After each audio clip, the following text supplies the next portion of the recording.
మిథున రాశి. మీ పేరులో కాకి మృగశిర నక్షత్రం 2, 3 పాదాలు మిథున రాశి కిందకు వస్తాయి. కు కం చ జ ఆర్ద్ర నక్షత్రం 4 పాదాలు మిథున రాశి కిందకు వస్తాయి. కే కో హ పునరుసు నక్షత్రం 1, 2, 3 పాదాలు మిథున రాశి కిందకు వస్తాయి. ఈ మిథున రాశి వారికి కూడా ఈ సంవత్సరం అత్యంత యోగదాయకంగా ఉందని చెప్పుకోవాలి. ఎందుకంటే వీరికి ఆదాయం 14, ఖర్చు 2 రూపాయలు మాత్రమే. రాజపూజ్య 4, అవమానించే వారు 3. ఎందుకు అని అంటే వీరికి ఈ సంవత్సరం గురుబలం బాగా ఉంది. మిథున రాశిలోనే గురుడు సంవత్సర కాలం పాటు సంచారం చేస్తాడు. దాని వలన గురుబలం ఉండడం వలన శనేశ్వరుడు దశమ స్థానంలో, రాహుకేతులు కూడా మంచి యోగమైన స్థానంలో 9, 3 స్థానాలు ఉండడం వలన అన్నింటా కూడా బాగా దిగ్విజయం సాధిస్తారు.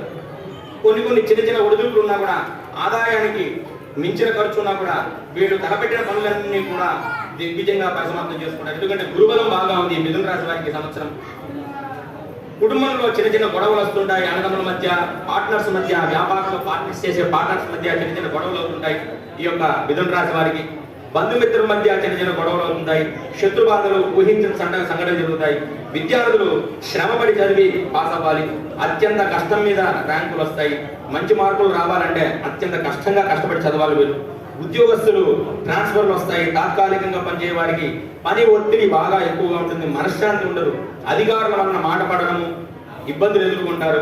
వ్యవసాయదారులకి పెట్టుబడులు ఎక్కువగా ఉన్నా కూడా ఎక్కువ పెట్టడం వలన తగిన లాభం రాదన్నమాట వ్యవసాయదారులకి. క్రీడాకారులు అన్ని రంగాల్లో వారికి కూడా బాగా యోగదాయకంగా ఉంటుంది. కాంట్రాక్టులు చేసే వారికి కూడా అడుగడుగున ఆటంకాలు ఉంటాయి. రాజకీయ నాయకులు కూడా ప్రజలలో వ్యతిరేకత ఏర్పడుతుంది.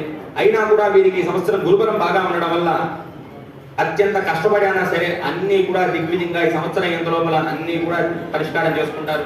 అన్ని కూడా దిగ్విజయంగా నెరవేర్చుకుంటారు. అన్ని కూడా సాధించుకుంటారు. ఈ రాశి స్త్రీలకి అనుకూలత తక్కువగా ఉంది. ప్రతి పనిలోనూ కష్టపడి సాధించుకోవాలి వీరు. వివాహం కాని వారికి ఈ సంవత్సరం వివాహం అవుతుంది. ఎందుకంటే మిథున రాశిలో గురుడు సంచారం వలన మిథున రాశి వారికి సంవత్సరం స్త్రీలకైనా అబ్బాయిలకైనా వివాహం అయ్యే యోగం బాగా బలంగా ఉంది. రాహుకేతుల యోగం వలన వీరికి విదేశీ యోగం కూడా ఉంది ఈ సంవత్సరం ఈ యొక్క మిథున రాశి వారికి. ఈ రాశి వారు ఎక్కువగా ఈశ్వరుణ్ణి పూజ చేసుకోవడం, గౌరీ అమ్మవారిని, పార్వతీ పరమేశ్వరుని ఎంత బాగా పూజ చేసుకుంటే వీరికి అంత లాభదాయకంగా ఉంటుంది ఈ సంవత్సరం ఈ యొక్క మిథున రాశి వారు. ఈ యొక్క మిథున రాశి వారు అదృష్ట సంఖ్య 5. వీరు ఏదైనా 5వ తారీఖు మొదలు పెడితే ఈ సంవత్సరం అంతా కూడా దిగ్విజయంగా ఉంటుంది ఈ యొక్క మిథున రాశి వారు.